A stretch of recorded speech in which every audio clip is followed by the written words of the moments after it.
Does buying a franchise business lead to a divorce? It shouldn't. See what I mean?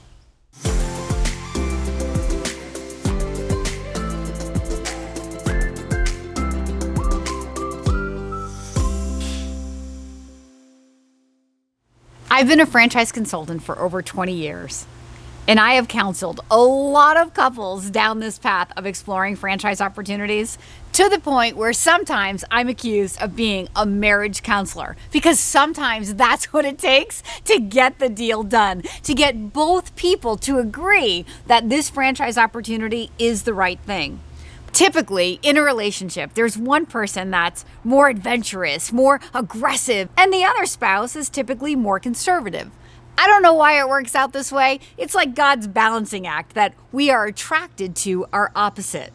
So if the more adventurous personality is reaching out to me with the dream to own a business, and we march down that path, finding opportunities, eliminating all the objections, and we wait to bring in that more conservative spouse at the end, that spouse is going to feel backed into a corner and probably ambush the entire process. Sometimes the spouse with the dream to own the business is saying, yeah, but I want to gather the data and I want to make sure this is the right thing for me before I bring my spouse into the conversation.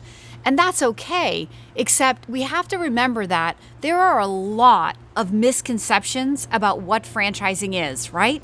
When you first came to me, you, the one with the dream, came to me, you had your own false ideas and preconceived notions about franchising.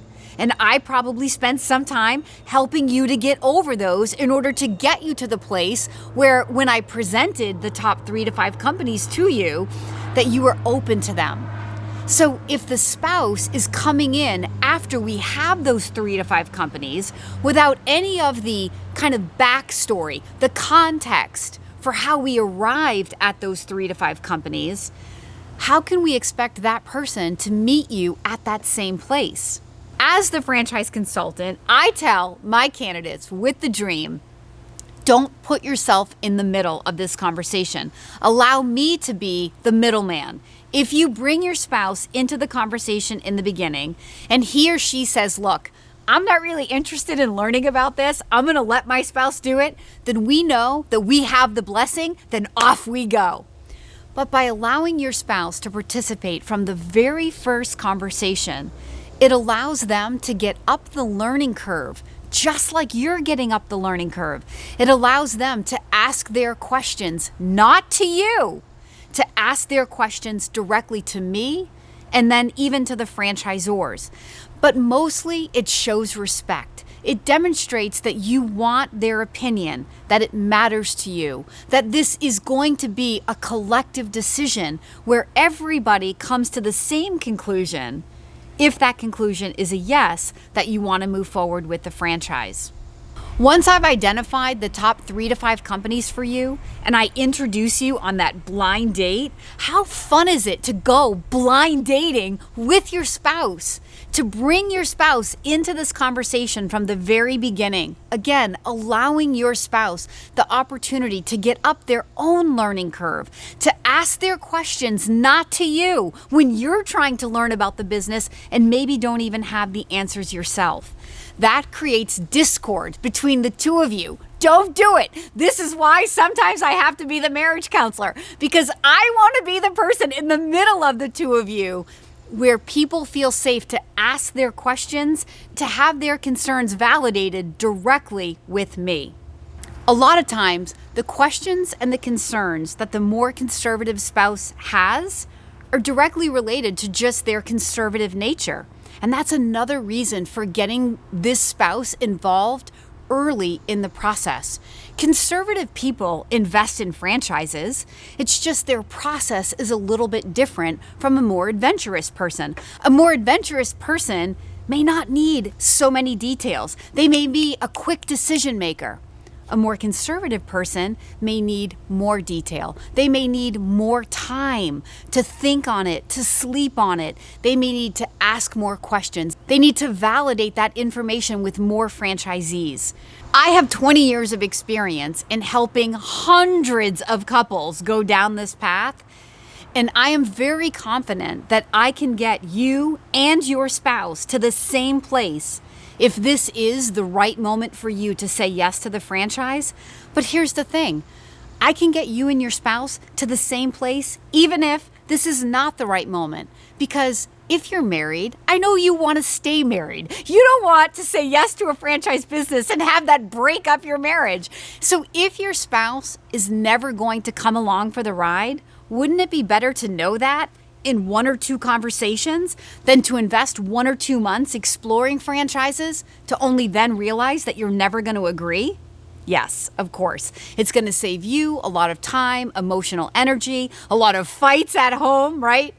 And I can be the one to help you get there in a very short amount of time. My process is designed to begin with the end in mind. What do I mean by that? What I mean is we're going to begin with your goals and dreams.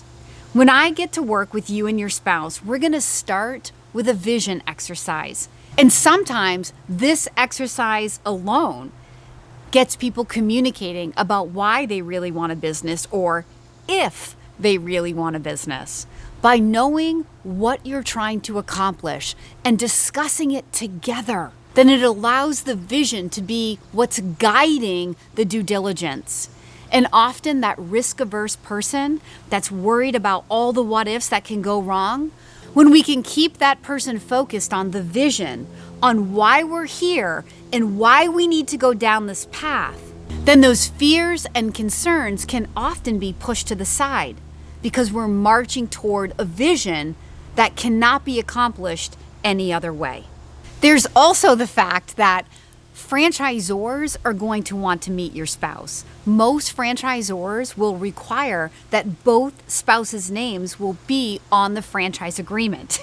So when you're going through the due diligence process with the franchisor, they don't just want to know you, they want to get to know your spouse. They want to make sure that both parties feel good about this relationship and that everybody's concerns are being addressed during the due diligence process so that everybody will feel confident signing that franchise agreement. When you go out to that discovery day, you want your spouse to be there. This is a very relational industry. Saying yes to a franchise, it's about being in business for yourself, but not by yourself. And not by yourself includes the franchisor and your spouse, and maybe even your children.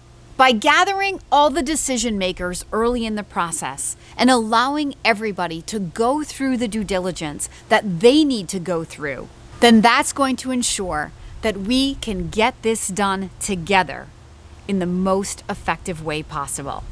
If you are inspired to begin your franchise due diligence process with your spouse, then I would like to be your daily coach. Please follow the email on the screen below.